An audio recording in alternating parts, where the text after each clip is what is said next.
Salut tout le monde, c'est Julien, j'espère que vous allez bien. Je suis très content de vous retrouver aujourd'hui pour parler de Ligue 1, pour parler du meilleur championnat du monde, bien évidemment. La première division française, on se retrouve pour les 10 pronostics de la 28e journée. Donc 10 scores exacts, 10 pronos et 3 fun, dont 2 cotes supérieures à 3 pour ce week-end. Donc voilà, on espère faire de belles perfs niveau paris sportif. C'est vrai que depuis le 10 sur 10, il y a quelques semaines, c'est beaucoup plus compliqué. Mais cette 28e journée, là, je la sens bien.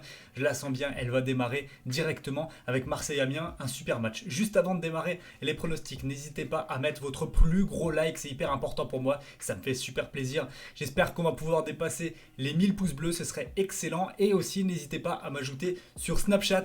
Je vous mets le lien directement dans la description si vous voulez des pronostics, des paris sportifs tous les jours. Si vous voulez m'envoyer des messages aussi pour qu'on puisse discuter un petit peu de pronos, c'est toujours très très intéressant, donc n'hésitez pas à m'ajouter. On commence tout de suite donc par la première rencontre, celle au Vélodrome opposant l'OM à Amiens. Alors évidemment, c'est un choc un petit peu des extrêmes, deux équipes qui n'ont pas du tout les mêmes dynamiques cette saison. Est-ce que je vois une surprise pour ce match-là? Je dirais non, je dirais victoire de l'OM, 2-1. J'avoue que l'OM, je les voyais un petit peu piocher physiquement durant ces derniers matchs et je pensais pas qu'ils allaient quand même réussir à enchaîner. Mine de rien, ils ont toujours un matelas très confortable d'avance. Ils ont cherché une très belle victoire 3-2 la semaine dernière sur le terrain de Nîmes. C'est jamais simple, c'est jamais facile.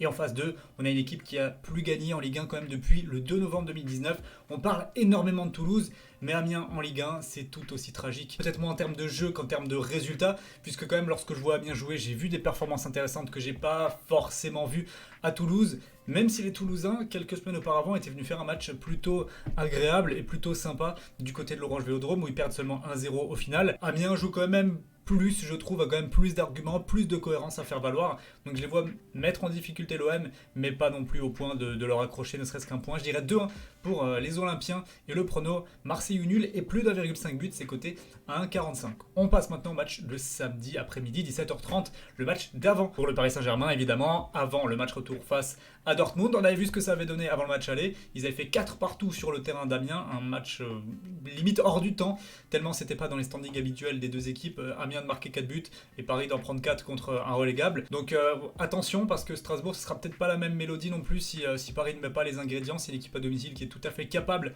de gagner, de prendre des points, de marquer des buts, d'être solide ensuite. Ils n'ont pas eu vraiment de réussite ces dernières semaines, les Strasbourgeois. Du coup, ils ont un petit peu pioché en termes de résultats. Mais attention, à la méno, lorsque tu es un gros club, c'est jamais, mais jamais un parcours de santé. Donc moi, je vois bien le Racing marquer. Et je vais même aller plus loin. Ça va être le Haaland strasbourgeois qui va scorer.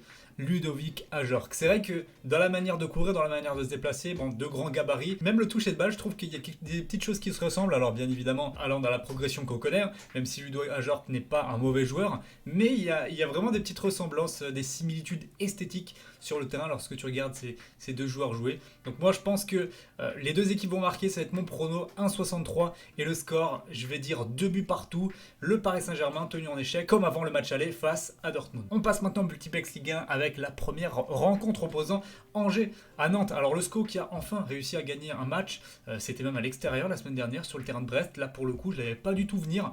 Ils vont pouvoir peut-être enchaîner face aux Nantais qui piochent un petit peu. C'est vrai qu'ils avaient eu une période un peu contradictoire où je les trouvais plutôt bons dans le jeu, mais ils n'arrivaient pas à prendre de résultats. Et là je trouve que ça commence à s'essouffler. Mine de rien, offensivement c'est un petit peu trop compliqué, trop limite, j'ai envie de dire, pour les Nantais de Gourcuff. Donc moi je pense qu'Angers a moyen de confirmer son résultat de la semaine dernière, de le bonifier à domicile en s'imposant 2-1. Et je vais partir sur le prono Angers au nul et moins de 3,5 buts. C'est coté à 1,50. Dijon-Toulouse maintenant. Alors là je vais partir sur la petite défaite hebdomadaire des Toulousains. Je vais dire 2-0 sur le terrain de Dijon. Et je vais même miser sur la victoire de Dijon qui est cotée à 1,82. J'ai essayé, j'ai donné Toulouse, j'ai essayé de trouver la fin de série ces dernières semaines. Bon, pas la semaine dernière, j'ai même pris une belle cote avec la victoire du Stade Rennais à 2,10. Mais voilà, je ne peux plus y croire tout simplement à Toulouse. Donc je vais miser contre eux, je pense, encore un certain temps. Sauf si on voit vraiment un sursaut d'orgueil. Ce que j'imagine pas encore pour ce week-end. D'autant plus que Dijon à domicile, c'est vraiment pas une équipe facile à jouer. C'est une équipe qui a des certitudes quand même. Donc moi, je les vois mettre à profit ces certitudes pour l'emporter et prendre 3 points. Metz-Nîmes maintenant, alors là j'imagine presque paradoxalement un match assez spectaculaire, même si Metz en ce moment c'est pas non plus la folie en attaque, c'est une équipe qui arrive quand même à produire du jeu, c'est une équipe qui dans son stade déjà va tout donner, ils vont être extrêmement durs à bouger pour les Nîmois, mais dans cette atmosphère je me dis que si on prend les faits, on a deux équipes qui ont quand même des arguments à mettre en valeur. Metz est allé gagner la semaine dernière 1-0 sur le terrain d'Amiens avec un but magnifique de Boulaya. Donc ils sont en confiance, ils seront chez eux. C'est vrai qu'ils prennent un petit peu d'air maintenant par rapport à la zone de relégation. Donc ils peuvent surfer sur cette vague-là et proposer du jeu. Du côté de Nîmes, tout simplement, ça prend énormément de buts à l'extérieur. C'est l'une des plus mauvaises défenses. Ça prend surtout pas beaucoup de points. Donc voilà, moi je pense que même déjà un nul ce serait pas mal. 2-2, on verra un beau match pendant le multiplex. Et je vais prendre le pronostic Metz ou nul et plus d'un 5 buts qui est quand même sacrément bien coté à 1,82. Place à un derby maintenant, Nice contre Monaco. Alors je vais rester sur un score de parité, un but partout. Je suis désolé mes amis, je vais pas prendre de parti pour les Nîmois ou pour les Monégasques. Mais tout simplement, je vois une neutralisation dans ce match-là. Et je vais miser sur le but pour les deux équipes qui est coté à 1,48. Alors là par contre, je pense qu'on pourra tous être assez d'accord dessus. Il y a deux potentiels offensifs certains de part et d'autre. Et il y a deux défenses qui sont capables un petit peu de faire n'importe quoi de temps à autre, donc on a à peu près tout pour voir un match avec des buts de chaque côté.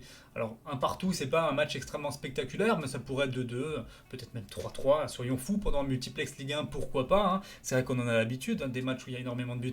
Non, c'est un bon match pour un multiplex, j'espère que ça va être animé un petit peu, de la même manière que Metz-Nîmes, avec pas mal de buts, mais en tout cas je pense que le but pour les deux équipes est quand même plutôt une bonne chose à prendre. Dernier match du multi, c'est Reims qui reçoit Brest. Je vais miser sur la victoire des locaux, les Rémois 2-0. C'est coté à 1,78 leur victoire sur les bookmakers. Alors, je pense tout simplement qu'ils sont au-dessus, ils sont supérieurs, les Rémois, dans l'organisation, tactiquement, physiquement. Et je pense que Brest, à l'image de la semaine dernière où ils perdent 1-0 dans leur stade face à Angers, est à l'aube d'une petite période un peu plus compliquée, un peu plus difficile. Donc moi, je les vois s'incliner, j'ai envie de dire logiquement, à l'extérieur, à Reims, qui est une équipe qui a fait ses preuves. On sait comment elle va jouer, on sait ce qu'elle va proposer, et pour moi, ça va encore marcher. On va maintenant passer aux 3 derniers matchs de ce dimanche, dont le premier, Saint-Etienne-Bordeaux, qui sera effectivement très intéressant. La SSE est au bord du gouffre, mais paradoxalement, je les vois s'imposer. Alors, je sais que j'avais dit la semaine dernière ou il y a 2 semaines que j'allais arrêter de miser sur eux. Je ne vais pas miser sur eux. Je vais miser sur un buteur et sur un nombre de buts. Mais dans le résultat, je vais quand même dire victoire des Stéphanois. Je pense que allez, là, c'est le moment.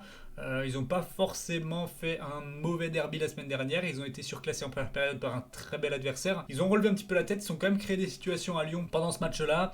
Donc moi, je pense qu'ils vont réussir à aller enfin à prendre des points. C'est pas une équipe quand même qui va descendre en Ligue 2. Les Stéphanois, en tout cas, je l'espère pas. Même si je trouve que leur effectif est beaucoup trop limité, qu'il y a énormément d'absents, que la tactique est pas forcément la bonne. Dans le chaudron, ça va finir par leur sourire. Alors attention quand même parce qu'ils ont un match de Coupe de France jeudi soir. Dans les jambes, ça pourrait peser. Donc je vais dire 2-1 Saint-Etienne. Mais en termes de résultats, clairement, ça va pas être la grosse confiance du week-end, loin de là. Par contre, je vais miser sur le plus d'un 5 buts qui est coté 1,32. Voilà, je trouve que c'est pas mal entre Saint-Etienne qui doit prendre des points, qui doit absolument remonter au classement pour se sauver, et Bordeaux qui essaiera de profiter de la fatigue, hein, peut-être des Stéphanois qui ont joué en Coupe de France. Et bah mine de rien, ça pourrait nous donner un match avec des buts. Et je vais tenter en pronostic fun sur ce match-là, c'est un buteur, c'est Denis Bonga.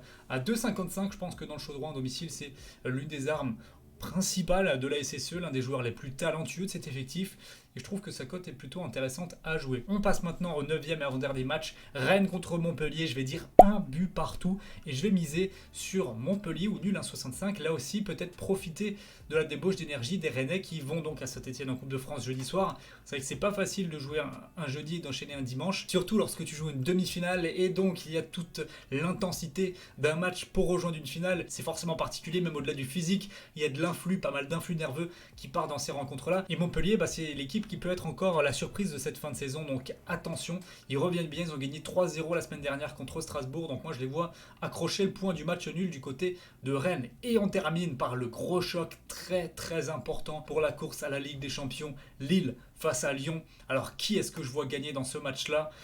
A priori, on pourrait penser que Lille à domicile a un avantage. En plus, Lyon a joué en semaine mercredi soir contre le Paris Saint-Germain. Ils ont perdu 5-1.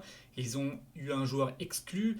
Mais malgré ça, je trouve que c'est très intéressant ce qui se passe à Lyon depuis l'arrivée de Bruno Guimaraes, le milieu de terrain qui a transfiguré cette équipe. Il est le relais parfait entre tous les joueurs, il touche énormément de ballons, il en perd très très peu, et l'équipe avec lui a totalement changé de visage au point que j'en suis presque très satisfait de cette équipe lyonnaise, de ce que je vois.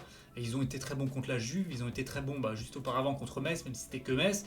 Contre Paris, ils ont été très bons. Dans le derby, ils ont surclassé Saint-Etienne, même s'il n'y a que 2-0 au score. Théoriquement, sur le terrain, ça aurait pu faire bien plus.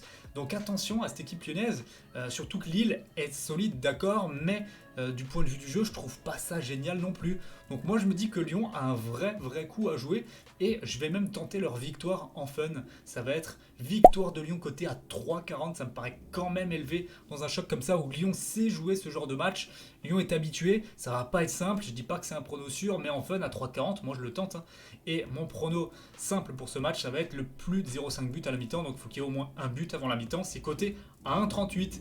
Et au niveau du score final, je dis 2-1 pour les Gones qui ferait donc une très belle opération et resserrerait considérablement le classement en vue de la Champions League et de la 3e place. Voilà, c'était mes pronos pour cette 28e journée de Ligue 1. J'espère que la vidéo vous aura plu. Nous, on se retrouve très bientôt et notamment pour évoquer la Ligue des Champions. Donc abonnez-vous, c'est très important si ce n'est pas encore fait. Mettez la petite cloche pour être averti lorsque les prochaines vidéos seront sorties. Et nous, on se dit à très bientôt. Ciao!